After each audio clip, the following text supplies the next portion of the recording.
আল্লাহ নবী সাল্লাল্লাহু আলাইহি ওয়াসাল্লাম বলছিলেন, এই দুনিয়াতে যা কিছু আছে পুরা দুনিয়াতে, তার মধ্যে আমার তিনটা জিনিস পছন্দ। কয়টা ভাই?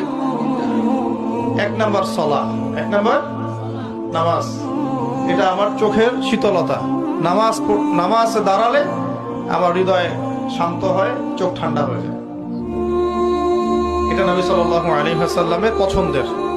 দুই নাম্বার, এই পুরা দুনিয়ার মধ্যে আমার পছন্দ হচ্ছে সুগন্ধি। কি পছন্দ? সুগন্ধি। 10টা টাকা যদি আর্ন করেন, 1 টাকার সুগন্ধি কিনেন। সুন্নাত। সুগন্ধি সাথে রাখতে হয়, ব্যবহার করতে হয়, মনটাও ভালো থাকবে। আর সুগন্ধি বেশি ইউজ করলে রোগ ব্যাধিও কম হয়। 3 নাম্বার হচ্ছে স্ত্রী। 3 নাম্বার কি? স্ত্রী। স্ত্রীরা আমার পছন্দ। নবী সাল্লাল্লাহু আলাইহি ওয়াসাল্লামের এই 3টা জিনিস পৃথিবীতে পছন্দ।